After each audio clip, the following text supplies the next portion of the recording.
अस्सलाम वालेकुम, आप देख रहे हैं इश्नाउ। मैं हूँ अली सरवर। बल्दियाती इंतखाबात हो गए और बल्दियाती इंतखाबात के बाद अब तक भी बहुत सारी बातें ऐसी हैं जो इनके फ़ैसले होने हैं। बल्दियाती इंतखाबात में सबसे बड़ी जमात बनकर पहली बार पाकिस्तान की तारीख़ में, यानी कराची की तारीख़ में, पाकिस्तान पीपल्स पार्टी ने सबसे ज़्यादा जमातें सीट्स हासिल की हैं। 79 के बाद कहा जाता है जी इतनी बड़ी तादाद में सीट्स उनके हाथ हैं, लेकिन जमात इस्लामी उनके बिल्कुल साथ है।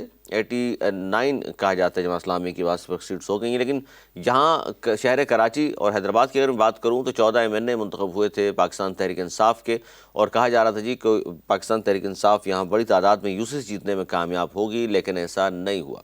फिर इलेक्शन वाले दिन सबने देखा कि धांधली के इल्ज़ामात भी सामने आए, ठप्पे लगाते हुए वीडियोस भी सामने आई, झगड़े भी हुए, और उसमें ख़ास तौर पर PTI के दो रहनुमा अमजद आफरीदी और अदील अहमद को गिरफ़्तार भी किया गया। अदील अहमद PTI के सीनियर रहनुमा भी हैं, मेंबर हैं सिंध असम्बली, वो हमारे साथ मौजूद हैं।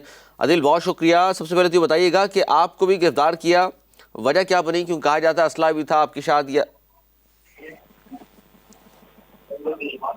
जी अदील। जी अस्सलाम वालेकुम।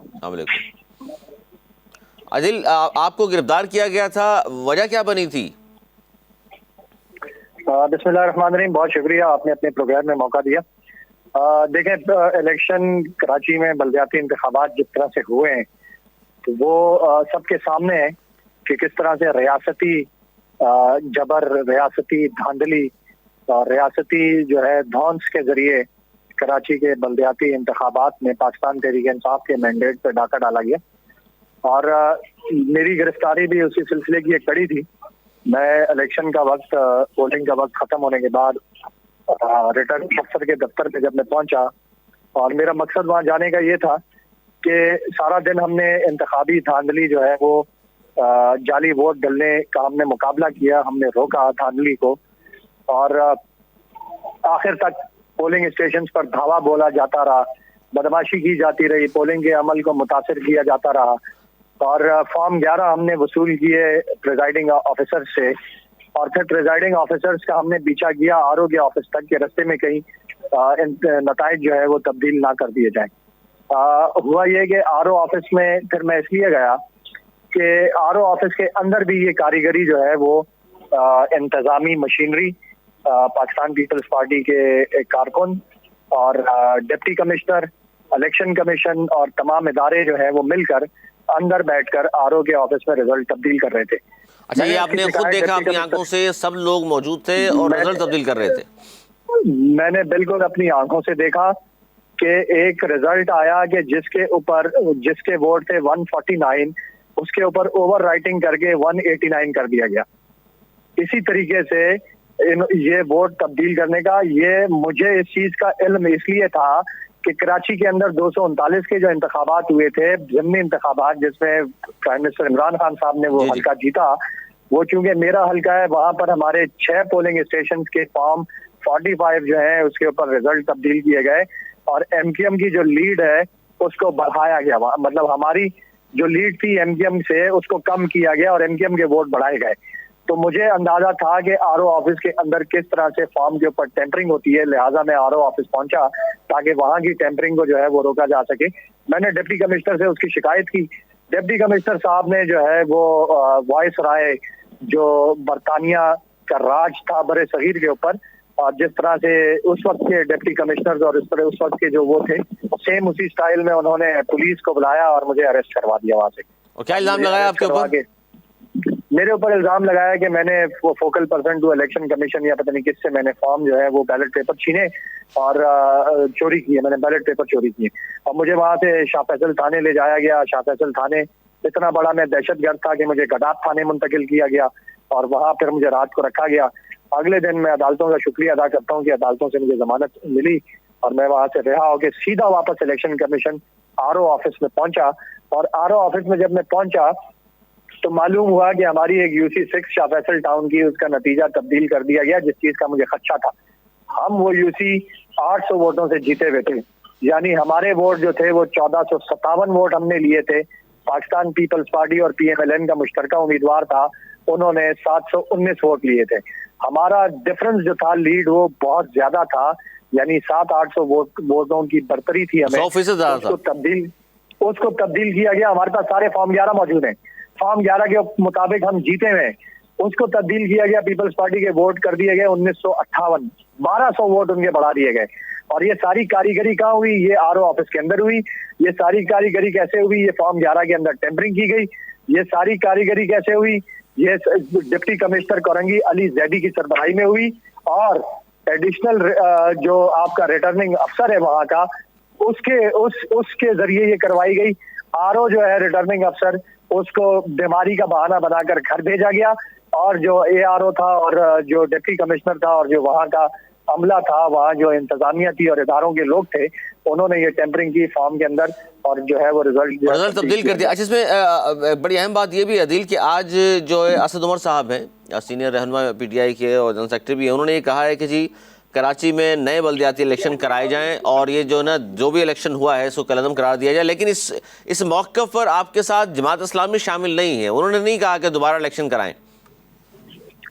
ये जमात इस्लामी तो बेनिफिशरी है ना, पाकिस्तान तहरीक इंसाफ के मैंडेट पर डाका डालकर पाकिस्तान पीपल्स पार्टी और पाकिस्तान जमात इस्लामी को जो है वो फायदा पहुंचाया गया है। ये इसका मकसद आपको जिस तरह से लार्जर कॉन्टेक्स्ट के अंदर पूरे मुल्क के अंदर पाकिस्तान तहरीक इंसाफ के खिलाफ एक क्रैकडाउन और एक पाकिस्तान तहरीक इंसाफ के खिलाफ जो रियासती इंजीनियरिंग चल रही है, ये उसी का एक शाखसाना है कि जमात कराची के अंदर पाकिस्तान तहरीक इंसाफ के मैंडेट को कम दिखाकर और आइंदा आने वाले जनरल अच्छा, ये अदिल आपने जो बात की है बड़ी अहम बात है, जो आप कह रहे हैं कि जमात इस्लामी तो बेनिफिशरी है और मिली हुई थी साथ में, लेकिन एक दूसरी तरफ ये भी है कि इलेक्शन के नेक्स्ट डे फिरदौस शमीम नक्वी साहब ने तो ये कहा था हम गैर मशरूत हिमायत का ऐलान करते हैं जमात इस्लामी की। देखिए, जमात इस्लामी के साथ मिलकर मेयर बनाना वो एक अलग चीज है। वो हमारा नेक्स्ट स्टेप जब हम मेयर के उसमें जाएंगे। फिलहाल तो हम अपने इलेक्शन जो रिगिंग है उसके खिलाफ अपना जो स्टांस है, अपना जो नुक्ता नजर है वो पेश करेंगे। उसके खिलाफ हम लड़ेंगे। अपनी जो हमारी हमें हरवाई गई सीट्स हैं उसमें हम हर कानूनी फोरम इस्तेमाल करेंगे, उनको हम वापस लेंगे। और अगर इस पे ना, और अगर उसके अंदर जिस तरह से 3 दिन से हम डिप्टी कमिश्नर के दफ्तर के चक्कर लगा रहे हैं, जिस तरह से हम रिटर्निंग अफसर के दफ्तर के चक्कर लगा रहे हैं, हमारी जो दरखास्तें हैं वो नहीं सुनी जा रही।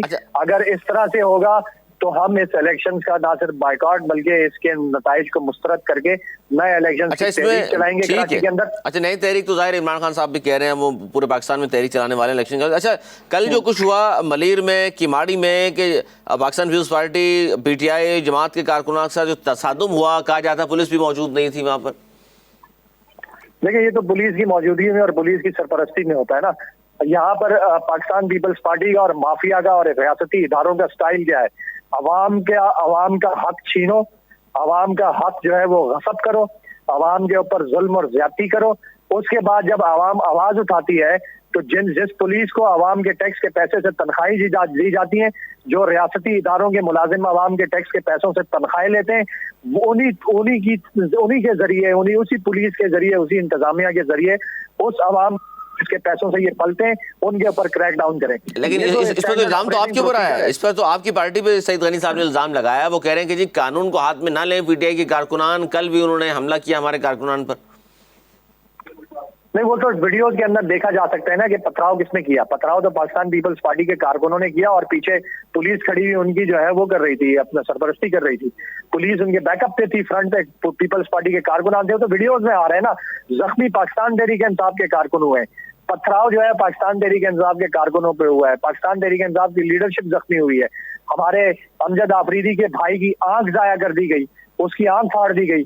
इसी तरीके से मेहड़ के अंदर, दादू के अंदर जो जनरल सेक्रेटरी हमारा वहां का जिले का, उसने उधर सारी यूसीएं पाकिस्तान तहरीक इंसाफ जीती, उस पर दहशतगर्दी का मुकदमा बना दिया गया। अमजद आफरीदी के ऊपर दहशतगर्दी का मुकदमा बना दिया गया। मेरे ऊपर मुकदमा बनाकर बैलेट चोरी का मुझे अंदर डाल दिया गया। इसी तरीके से राबिस्तान को जो है वो गिरफ्तार किया गया। तो ये वो सारी स्टैंडर्ड ऑपरेटिंग प्रोसीजर्स है। रियासत कुछ नहीं सीख रही अपनी गलतियों से। इदारे तो फिर क्या होगा इसमें आदिल? अब तो इस पे जो वो पाकिस्तान पीपल्स पार्टी जो कराची के अंदर जलसा करने के लिए कारकुन भी जो है लाड़काना से और अंदरूनी सिंध से लेकर आती है। यानी जिस जमात को कराची के अंदर जलसा करने के लिए कारकुन मुयस्सर ना हो, उस जमात को आप कराची के ऊपर मुसल्लत करें। वो जमात जिसको दहाइयों से कराची के अंदर एक्सेप्टेंस मौजूद ना हो, जिसने कराची को तबाह और बर्बाद किया हो, जिसका कोई स्टेक ना हो कराची में, उसको जब आप कराची पर मुसल्लत अच्छा करें और अदील, इसमें एमक्यूएम के जो बाइकआउट किया एमक्यूएम ने, उसका फायदा किसको पहुंचा है? देखिए, एमक्यूएम के बाइकआउट का हमें कोई फायदा नहीं हुआ। वोटर टर्नआउट का के कम होने से जो है वो हमें नुकसान होता है, किसी की भी जमहूरी प्रोसेस को नुकसान होता है। कोई भी जमात अगर बाइकआउट करे तो उसका जो है वो जमहूरी प्रोसेस को नुकसान होता है। इसका फायदा पीपल्स पार्टी को है कि उसके लोग ज्यादा जीत गए, वो ज्यादा इश्यूज लेने में कामयाब हुई एमक्यूएम के बाइकआउट से? नहीं, देखें ना, मैनिपुलेशन के अंदर आसानी हो गई ना पाकिस्तान पीपल्स पार्टी को।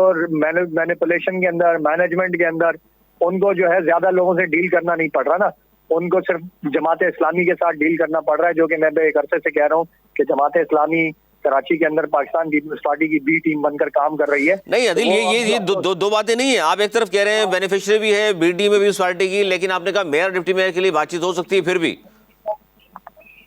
मेरा तो ये नहीं है नुक्ता नजर, मैं तो इस मौकफ के खिलाफ हूँ। मैंने तो पार्टी के अंदर भी अपना ये मौकफ पेश किया है कि हमें जमात के साथ नहीं जाना चाहिए, हमें ऑपोजिशन में और एजिटेशन में जाना चाहिए। मेरा मौकफ ये नहीं है। अगर ये हमारी जमात में से कोई और ये मौकफ पेश करता है तो वो उसकी वजाहत खुद दे सकता है। मैं तो एस्टेब्लिशमेंट पर इल्जाम, आज भी असद उमर साहब ने भी एस्टेब्लिशमेंट पर इल्जाम लगाया, आप भी इंतजामिया पर इल्जाम लगा रहे हैं। असद उमर साहब तो यहाँ तक कह रहे हैं कि जी पाक सरजमीन पार्टी किसने और कैसे लॉन्च की सब जानते हैं। तो ये डायरेक्ट एस्टेब्लिशमेंट पे इल्जाम है, यानी कि कौन लॉन्च करेगा किसी पार्टी को, कौन बनाएगा, कौन तोड़ेगा? इल्जाम नहीं है, ये हकीकत है। सब पाकिस्तान के तमाम लोगों को ये पता है कि एमक्यूएम जो है उसके खिलाफ जब ऑपरेशन हुआ तो और पाकिस्तान पीएसपी को जो है वो लॉन्च किया गया तो उसके पीछे कौन था। आपका कराची में जो है वो आप अगर पीछे चले जाएं तो पाकिस्तान में सियासी इंजीनियरिंग की तारीख में अगर आप पीछे चले जाएं तो नवाज शरीफ को किसने लॉन्च किया, कराची में एमक्यूएम को पीपल्स पार्टी के खिलाफ किसने लॉन्च किया, फिर एमक्यूएम के अंदर एमक्यूएम हकीकी किसने लॉन्च की, फिर पीएसपी किसने लॉन्च की, फिर कराची में पीटीआई के खिलाफ जो है वो उनको कैसे तैयार किया जा रहा है। अच्छा, यानी आप ये कह रहे हैं कि कराची में भी जो पार्टियों में धड़े बने एमक्यूएम में, अगर अल्ताफ हुसैन साहब को कमजोर करने के लिए एस्टेब्लिशमेंट ने किया है सब कुछ? ऑब्वियसली, और कौन करता है? पाकिस्तान के अंदर एक सियासी किरदार तो है ना इनका। अच्छा, दूसरी बात ये भी बड़ी अहम है ना, इल्जाम तो सब पे रहे। आपकी पार्टी पे जी हमीद गुल साहब ने लॉन्च किया था, आपकी पार्टी को भी नहीं। देखें, इल्जामात तो इल्जामात होते हैं। इल्जाम तो मैं किसी पे भी लगा दूं। बात जो है वो हकाइक की होती है। हकीकत फैक्ट्स क्या है? फैक्ट ये है कि पाकिस्तान तहरीक इंसाफ 23 साल की 26 साल की मुस्तकिल जद्दोजहद के बाद जो है वो हम इस पोजीशन पे पहुंचे हैं कि हम एक कौमी जमात बने। कराची से 9 अच्छा, जो 35 इस्तीफे मंजूर हुए हैं, कराची से 9 सीट्स हैं जिसमें इमरान खान साहब भी गालिबा हिस्सा लेंगे। तो फिर उसमें भी अगर इस तरह की धांधली होती है तो क्या उसके बावजूद भी हिस्सा लेंगे आप लोग इन तमाम बातों को देखते हुए? प्लान यही है कि बल्दियाती इंतखाबात जो इस तरह करवाए गए, जिस तरह से इसको बार बार मुलतवी करवाया गया, मतलब इशारा दिया आप लोगों को करवाए गए, ये प्लान ये बनाया गया है कि बल्दियाती इंतखाबात में पाकिस्तान तहरीक इंसाफ को कराची में गैर मकबूल दिखाकर फिर एकदम से इस्तीफे मंजूर करवा के कौमी असम्बली की नशिस्तों पर भी जो है वो इसी तरह धांधली करके रिपीट टेलीकास्ट करके जो है वो पाकिस्तान तहरीक इंसाफ को हरवा कर आगे जनरल इलेक्शन में राह हमवार की जाए। ये एक पूरी स्क्रिप्ट है, प्लान का हिस्सा है। अच्छा, आखिरी सवाल अदिल, आखिरी सवाल आपसे ये कि क्या ये बात दुरुस्त है कि क्योंकि आपके एमएनएस एमपीएस की कारकर्दगी नहीं थी कराची में इसलिए अवाम ने मुस्तरद किया है? देखिए, एमएनएस एमपीएस पाकिस्तान तहरीक इंसाफ के जो है ना वो कम से कम लोग नाम तो जानते हैं ना उनका कि कौन किस हल्के से जीता हुआ है। इससे पहले जो जमातें कराची के अंदर रही उनके ना एमएनएस एमपीएस की किसी ने शक्ल देखी होती थी, ना किसी का नाम पता होता था, ना जो है वो किसी कोई हल्के में रहता था। अब कम से कम ये तो हुआ है कि फेडरल गवर्नमेंट के फंड से एमएनएस ने अपने अपने हल्कों में तरक्याती काम करवाए, तो लोग जो है वो कांटेक्ट में तो है। एमएनएस के एमपीएस के दफातर अपने हल्कों में मौजूद हैं, अपने हल्कों में जाते हैं। कराची को एक बड़ा 1100 अरब रुपए का पैकेज देकर अगर नालों की सफाई पाकिस्तान तहरीक इंसाफ करवाती है और नाले आबाद करवाती है, इसी तरीके से अगर ग्रीन लाइन बस चलाती है, इसी तरह अगर K4 पे काम शुरू करवाती है, कराची सर्कुलर रेलवे के लिए 22 अरब रुपए जारी करके काम शुरू करवाती है, कराची के अंदर फ्रेट कॉरिडोर के ऊपर काम शुरू करवाती है, नाजमाबाद के ओवरहेड ब्रिजेस बनवाती है, अगर निश्तर रोड बनवाती है, अगर मंगोपीर रोड बनवाती है, अगर हब डैम से कराची को पानी की लाइन दी जाती है, ये सारे वो काम है जो पाकिस्तान तहरीक इंसाफ ने सिंध में हुकूमत में ना होने के बावजूद बहुत करवाए। शुक्रिया आदिल, आपका हमसे बात कर रहे थे और जिस तरह गिरफ्तारी थी उस पर बात की, और खासतौर पर बल्दियाती इंतखाबात के हवाले से एक बार फिर पाकिस्तान तहरीक इंसाफ ने मुतालबा दोहराया है कि जनाब कराची में जो बल्दियाती इलेक्शन हुए हैं वो दोबारा कराए जाएँ, और जो ज़मीनी इलेक्शन अब होने हैं जिसका अनाउंसमेंट आजकल में हो जाएगा। इलेक्शन कमीशन ऑफ पाकिस्तान बाकायदा तौर पर जो कराची की 9 सीट्स हैं, वैसे तो पाकिस्तान में 35 यानी कि 2 मखसूस नशिस्तें हैं, जबकि 33 सीट्स पर इलेक्शन होना है और उसमें से 9 कराची की हैं। उस पर भी खदशात का इजहार किया है पाकिस्तान तहरीक इंसाफ ने। वो कहते हैं जिस तरह बल्दियाती इंतखाबात में हुआ है ये रिपीट होगा वहाँ भी। आपकी क्या राय है इसमें? हमें रहेगा इंतजार। अगले प्रोग्राम तक के लिए अली सरवर को दीजिए इजाज़त। मौलाना के बाद।